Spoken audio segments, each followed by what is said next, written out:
Jeff Santos Show on the Revolution Radio Network. Rebuilding America together. Now, here's Jeff. 33 minutes past the hour. It is the Jeff Santos Show that you are tuned into. We're here every Monday through Friday, 3 to 6 p.m. Eastern Time.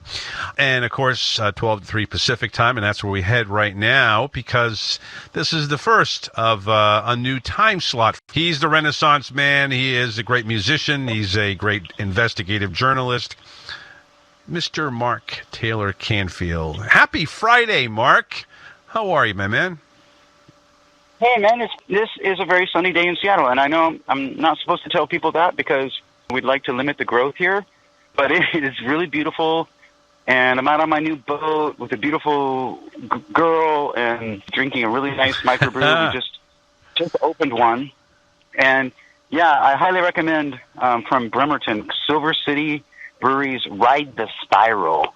It's an amazing IPA. It tastes, for people who don't like IPAs, who don't like that really heavy, bitter kind of hop taste, you'll love this. Because it's really fruity. I'm going to have you give me a care package and send one over in Boston way. That sounds great. We can take you to the beer store, the beer shop, which is just a few blocks from where I'm at right now on the lake, and it's run by this just adorable elderly Japanese couple who just love beer, and they have 400 different kinds of beer in that one little shop. It's a one of a kind. And it's just kind of, they're retired, and they like to sell beer, and they like to hang out with people. They'll sell you growlers, too. Seattle's the only place I know where you can go to the Bartell's Pharmacy drugstore and get a growler of beer, believe it or not, because they really promote the local breweries here. This is the anniversary of Fred Hampton, the Black Panther member, being basically assassinated by police. So we were thinking about that earlier today. That's, something to remember for today, just how sometimes law enforcement in the past, especially with the Black Panthers, would just go in with guns blaring and then sort it out later. So that's what happened to Fred. But other than that, I mean, it's a really nice day in Seattle, and I'm really glad to talk to you, Jeff. It's been a little while. I hope your holiday was good. I'm wearing my velvet fedora hat. Had the good cranberry sauce here, made in Massachusetts, and of course enjoyed the turkey and all the pumpkin pie that I could eat. So it's all good.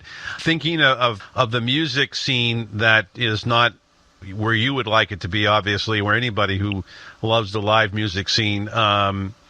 This is something that I'm really hoping that by the summertime, maybe, if Dr. Kavanaugh and others are telling us maybe, just maybe, we can, turn the corner in quarter number 3, come July 1st. If that's the case, I will be out there in Seattle, and we can hopefully celebrate. Woo-hoo! That'd be a fantastic thing. So many fun things to do. That would be such a pleasure, Jeff.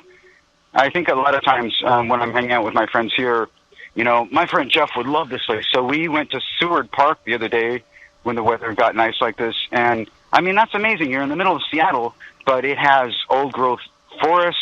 It has amazing trails, a lot of great waterways, tons of waterfowl and birds and ducks, geese, and all sorts of critters hanging out there. It feels like you're in a state park, but it's in the city limits of Seattle. And it's one of the only cities I know like that where you can see a bald eagle flying over a city park, in Alaska, I'm sure, but not many places in the country. So we feel very privileged. And as I was texting to you, one of our stalworthy, old-time, dedicated bands, Alice in Chains, one of the bands that I heard actually before I moved to Seattle.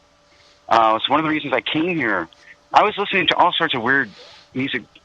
Excuse me, Black Hole Sun, which is an amazing song, and and now I walk by that sculpture all the time, or Man in a Box, and some of course, the Nirvana stuff. I was talking to you at one point about how I traveled in Europe, and in Paris, all the kids were still listening to Nirvana. I'd go to a club, and they'd be playing Smells Like Teen Spirit, and a few people were still dressed up in their, flannel shirts and lumberjack boots, like Nirvana, because, they came from a logging town, Hoquiam in Aberdeen, and that's not anymore, because it's really, the forests are protected now, but in those days, the logging industry was really big, and so a lot of people grew up, in logging towns, and that's how their dad dressed. So next thing I know, people, I'm looking at these old MTV videos, and there they are on MTV wearing their flannel shirts and logging boots, their Doc Martens or whatever.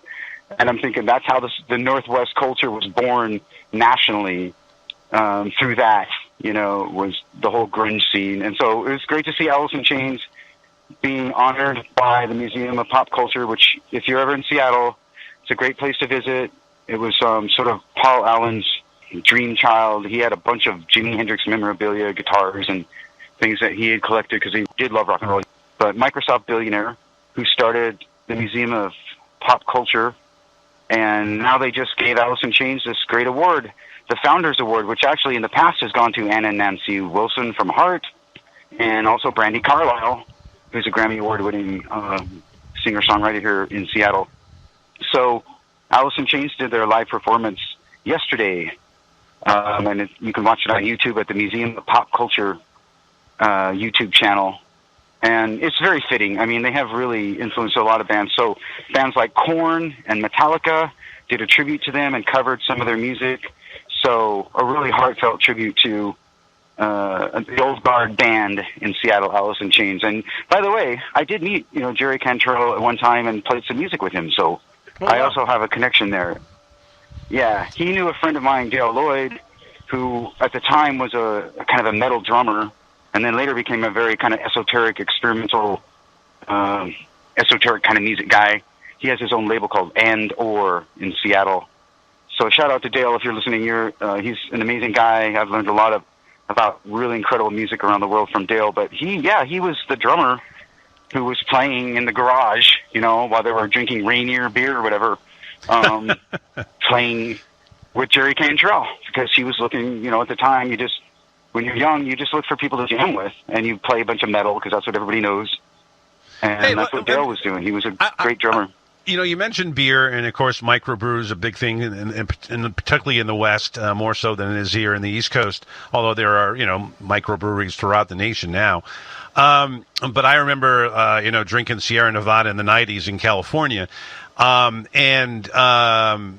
wondering, at the same time of the microbrews, at the same time in, reading about Seattle's best coffee and, of course, Starbucks and all that, is the coffee scene still what it was portrayed 30 years ago by Hollywood and when I was there in Pioneer Square in 1995 and 96, 97, you would see a lot of people drinking coffee. But I mean, is it still the same? Well, you can't take coffee away from people in Seattle. I'm telling you, Jeff, it's an essential business. And the governor and the mayor realize that, because ever since I moved to Seattle, people have been seriously, if not addicted, then seriously in love with caffeine in this city.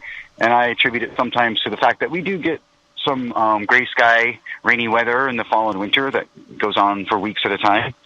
And so people need something to pep them up because they don't have the sunshine. This is not Southern California, Jeff. So you don't see girls hanging out in their bikinis here very often. No. It's not like when I was down on Muscle Beach and, every day was no, I lived in L.A. too. I know exactly surfing. Where you're coming from. Yes.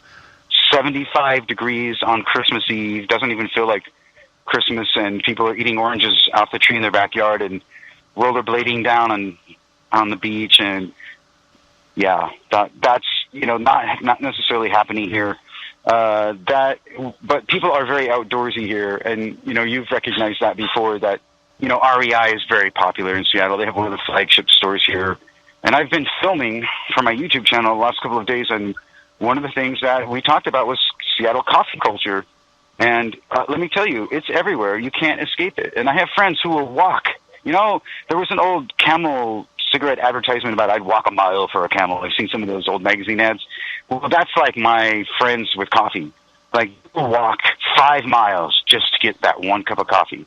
And there are people who swear that they can't get anything done, that, all of the productivity comes from coffee. I personally don't drink it, so I'm weird. People who like the smell of it, but I only drink decaf for a lot of different reasons. But, and a lot of people who are purists, look at me like, I'm some sort of, outer space alien for that viewpoint. People have suggested that maybe, that some people might be doing it intravenously. I don't know. But I'm just saying, people in Seattle are seriously addicted to their coffee, and most of my friends are. So if they don't have their coffee, and it's not necessarily Starbucks. I mean, in Seattle, Starbucks is not that popular. Just like you would think, Seattle is kind of a contradiction in terms. You would think that maybe, somebody like Macklemore would be the most famous musician in Seattle, but not necessarily. People are very independent-minded up here. So actually, Starbucks is not very popular. It's even though, we do have that show. Do people search out for the local, one store owned coffee shop? In other words, there's only one Joe's Coffee kind of thing? Some of them have their own roaster, or do their own roasting. So you look for something like that. There's one in Olympia called Brad Dorsey Bronson that's really, really good. Seattle's Best was pretty popular up here, but we have Cafe Paradiso and Cafe Vita. And those are Italian-style coffee shops where, you're going to get your espressos and things. So, coffee is I think people treat it like they do the microbrews here.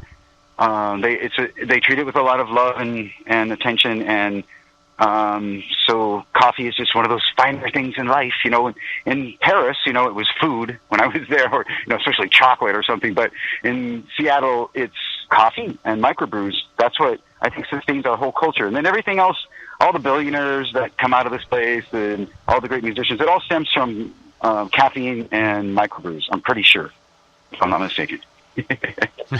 Okay. We're talking with our good friend Mark Taylor-Canfield here on the Jeff Santos Show.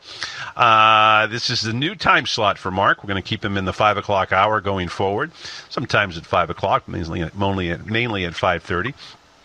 Let me ask you this, Mark. Is it harder, but over the last couple of years, for independent musicians to make a game? Obviously, it's taken a hit on people playing live, but before March 1st or whenever we all kind of went into hibernation, is there a scenario that whether it's federal government, whether it's state government through arts councils and so on and so forth, different foundations that can, help support? Because, I worry, I grew up on top 40 radio and then eventually the classic radio and then alternative radio and alternative music. And I'm wondering if there is going to be, enough that, that came out. You mentioned Nirvana and Pearl Jam, of course. But, there were a ton of bands that didn't have that same kind of popularity when they're talking about Soundgarden or whatever. I'm just wondering if you think there's enough out there. First of all, I was just reminded by the beautiful woman here with me to say that actually I missed my portrayal of Seattle. I left out the third element. I said microbrews and caffeine, but I forgot about cannabis. Cannabis there you is go. actually that's a new fuels. One, though, right? At least it's the legal no, part. No, not here. Well, the legal part, yes. But yeah, as far as the culture is concerned... No, I know. It's been going on for a long time. Oh, yeah. The law enforcement agencies around here for years said it was their lowest law enforcement priority. So they were pretty much directed by the mayor and the city council to leave it alone. So, no, it's been a long time, big part of Northwest culture.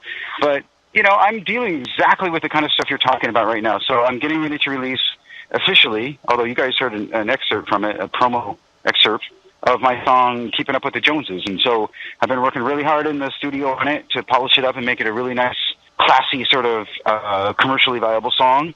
And although that's not why I wrote it because I was frustrated with watching people around me, especially a good friend, kind of struggle for the almighty dollar. And then once he became pretty wealthy, kind of had a terrible life.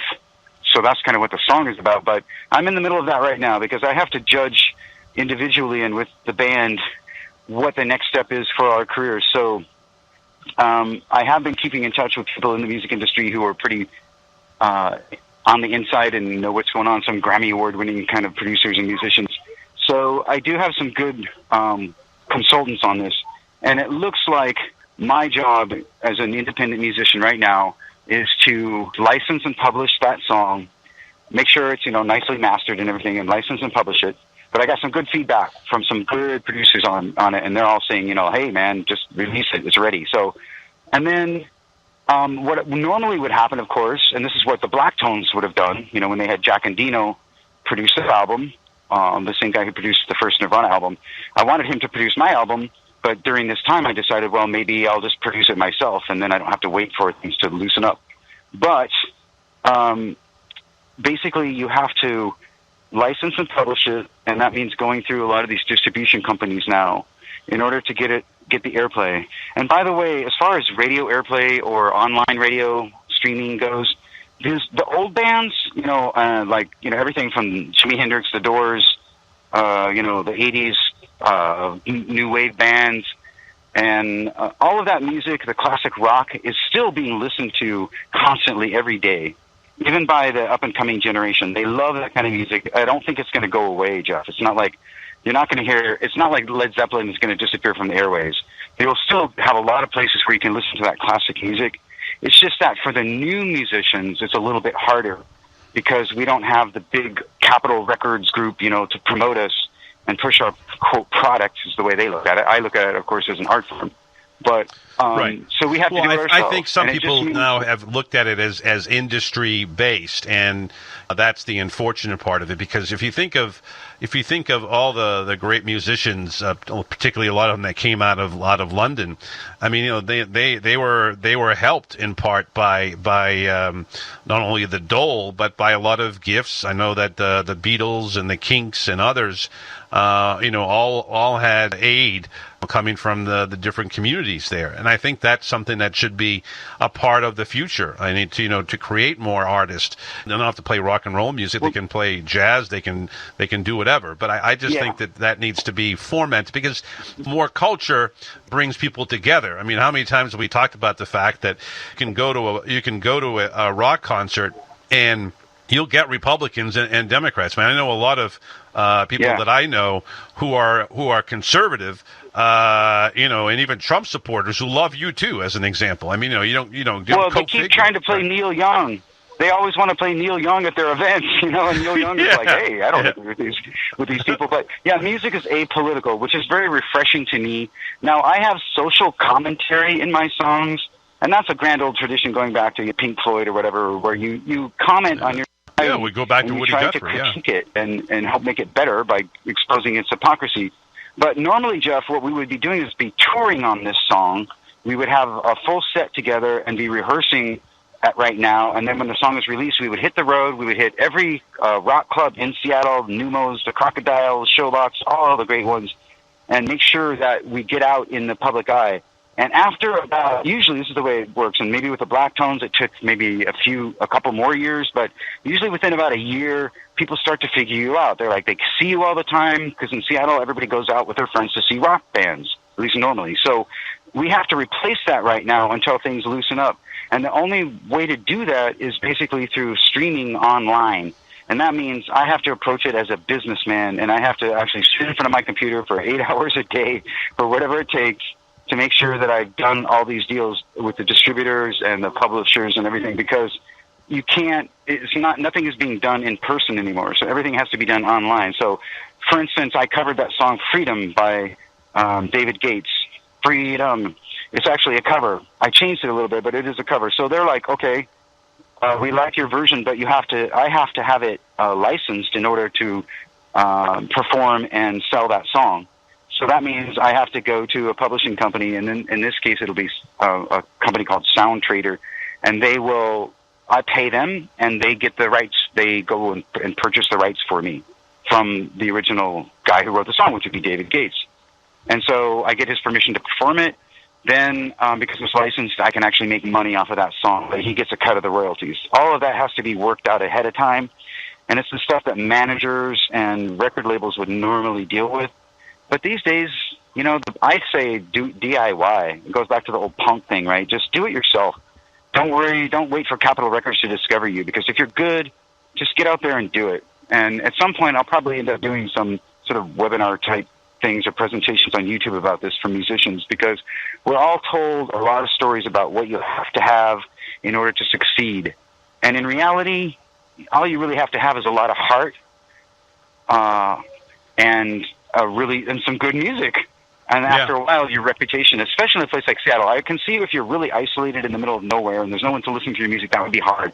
But if you live in a city like Seattle, there's always a place to play. And so I'm waiting for that to come back. But in the meantime, it really is about the song, and it really is about streaming online, because there's no way that people are going to hear this live unless they happen to show up at the park that day, when I have to be performing the song for a few of my friends or some benefit or something. But by the way, a guy just went by on a hoverboard. I don't know if you've ever seen those, but they're kind of cool. They're like they're sort of like hydrofoils, only it's like a paddleboard or. Yeah, no, I actually have seen them on TV in the past. Hey, I want to bring in John before you have to roll, and we have to roll, who, of course, also sings in the choir. And, you made the point, Mark made the point, John, if you're there, about how music both inspires and brings people together. I know in that choir that there are a lot of people who are not necessarily progressive that sing with you. Is that the case? Oh, yeah, I would say probably about half the congregation is quite conservative. But right now, we are only meeting virtually. Yeah, you have to protect yourself. Yeah, and they're using Zoom, to do. I'm not part of that because I just, don't really want to, do it. But they are doing some stuff, and by law, I think they only allow. We used to have a choir of probably about 60 or 70 people, and now it's just 4 people. And they're spaced out, well over 20 feet. It's still risky, even as Dr. Kavanaugh said, yesterday. Going to churches is probably meeting in a congregation is kind of risky. They don't have the kinds of ventilation systems that they would need to make it safe, and they do it. But I'm just like, I really feel bad for the clergy, since they are now they're like I was a frontline worker in healthcare. Yeah, no, that's a great example. Well, John, I know that I want to give Mark a second to get his thought before we roll, but I like your analogies. Mark, just a few seconds. Any thoughts on what John had to say in terms of people from a lot of different walks of life playing music and listening to music? Well, right now we're sort of in a pod situation where, we have a small group of people that we might be doing music with, and we all try to limit our contact with large groups of people. And that's the strategy that we're using. So I only meet with 1 or 2 people at a time, usually with my friends. Sometimes there might be 3 of us, but all of our activities are outdoors, and we're having a good time. But that's important. But I'm going to put some videos up at YouTube, so you guys can check out my YouTube channel. Just put my full name, Mark Taylor-Canfield, into YouTube, and it'll go there. And it'll explain to you some of the things that are happening in Seattle and the way that we're trying to adjust to all this. So thank you so much, Jeff. No, thank you, Mark. You be safe out there, my friend. I want to thank John, too, for his great questions and thoughts. Thank you for listening, folks. I want to thank Ron Kreider for producing this broadcast. Keep on fighting. Have a great weekend, folks. My name is Jeff Santos, and right now, I got to go.